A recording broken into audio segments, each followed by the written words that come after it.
What's up, guys? It's Cole from Angling Sports here. We got a special one for you today. Due to our seasons and regulations in Ontario, we're not allowed to fish bass on the lakes around here until fourth Saturday in June. But what we want to show everybody that has a hard time waiting until the end of June to fish bass, we're lucky enough that we got a lot of the Great Lakes around us, and they border with the U.S. states. So luckily, Lake St. Clair here, you can launch on the Canadian side and run across to the Michigan side, and you can fish bass all day long. So we're going to take you over there. We're going to show you what it's all about, early season, trying to catch these pre-spawn smallmouth. We're going to highlight a couple of new key baits that work really well for smallmouth, and we're going to show you the old trusted favorites that get the job done. So stay tuned, guys. It's going to be fun.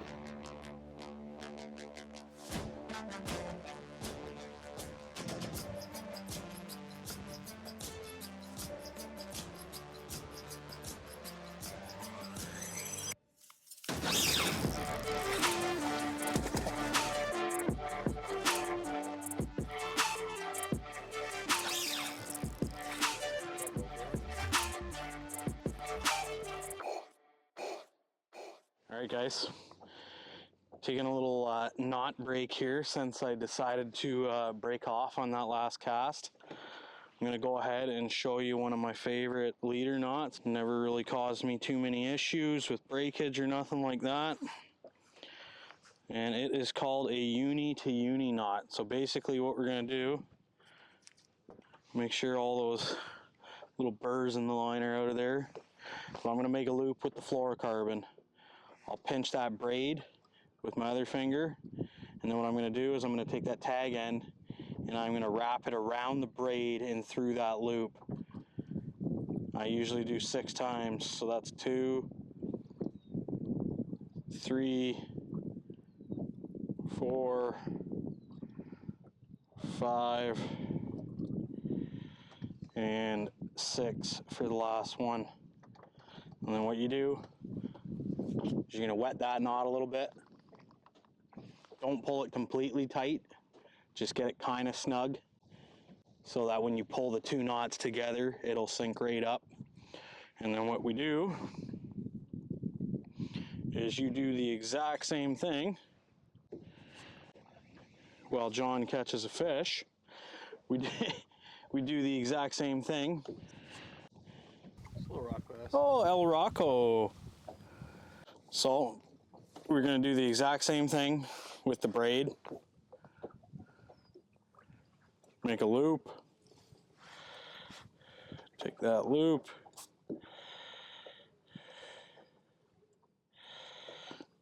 Pinch that fluoro with my fingers. And again, I'm going to wrap the braid around the fluoro and put the braid through the loop. The braid I usually do about 8 times. So 1, 2, 3, 4, 5, 6, 7, 8. And again, wet that knot, pull it tight. And then all we do is grab the fluoro end and the braid. And I like to run it through my mouth and keep it wet. Pull it together. Pull those 2 knots together. And that knot, you have 2 conjoining knots that are butted up against each other. Super strong. It's one of the strongest leader knots you can tie.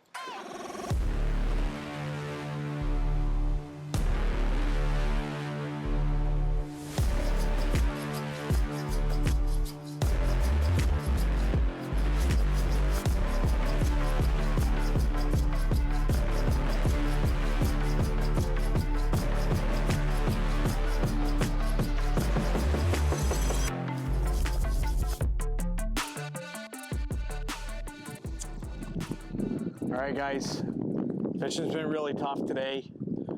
We finally had a lift in the fog here. It's been foggy all day. It's like almost 3 o'clock now. What we've done now that we got some sunlight, we've slid up shallow. Typically these fish tend to want to get shallow the higher the sun gets on this lake. So we're gonna poke around some moss flats here and puffs of cabbage and see if we can find a few fish on them. He's not your average fisherman. Hey, hey, hey. A wisherman. Be a fisherman, not a wisherman, kids. Don't be a wisherman. Nobody likes a wisherman. Something else fucking weeds are burning. Just like that, kids. Just like that.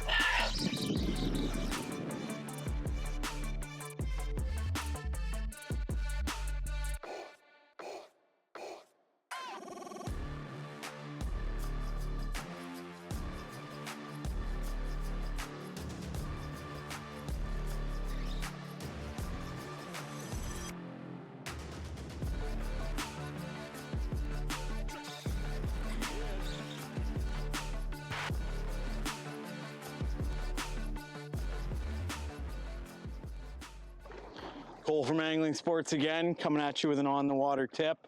We're going to talk about jerk baits today and setups. During the springtime and early summer, a jerk bait is probably one of the best baits to throw to catch big smallmouth. You'll catch a lot of fish on it, but we usually catch some giant fish on it, especially if they're up shallow on the flats. So a lot of people ask, you know, do you run bait casting or spinning gear? I think that all boils down to personal preference. Myself, I prefer bait casting gear. The snapping motion just feels a little more natural to me with my hand underneath the reel rather than on top like a spinning reel.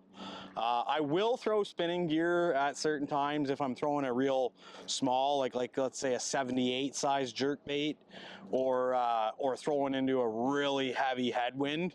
I'll go to spinning gear then, but 9 times out of 10 I fish casting gear. And the setup I prefer, I'm running a 611 Shimano X Pride. It's got backbone, but it's still fairly parabolic. That way when you get these big smallmouth on around the boat, you're not tearing hooks out of their face all the time. So you want something good in between, you know, you want it soft, but you don't want it too soft. So we prefer anything from 6'8" to about 6'11", 6'10", medium action bait casters. I'm running smaller size bait casting reels. This is an Aldebaran 50. It's got a really shallow spool on it, so it's got less startup inertia. So therefore it will cast lighter line and lighter lures better. I run straight 10-pound fluorocarbon. The reason for this is the line's stiff enough, the bait doesn't get ahead of itself and wrap around the hooks, but it also gets the true dive depth out of the bait. That 10-pound fluoro, especially if you're fishing a little deeper, you can count it down and the fluoro will sink enough. It'll pull your bait down so you can fish it a lot deeper. As far as gear ratio goes on the reel, 7 to 1. I find 8 to 1's too quick. You're picking up too much line in between each jerk. And then I find 6 to 1 or 5 to 1 is a little slow if you're hooking big smallmouth on flats. They tend to want to come up and jump and swim really quick at the boat, so you need something with some line pickup. But basically, all you do with this bait, we bomb it out there. I'm going to reel it down a little bit, and then it's 1, 2, 1, 2, 3, and I'll pause it in between each jerk, and I'll vary my cadence. It's not just a straight 1, 1, 1, 1. You know, you kind of do a couple upward rips, couple to the side, and then 1, 2, 3. I'll change it up. You want it to be really erratic and make the fish react to the bait. Anyways, guys, appreciate you stopping by. Stay tuned for more.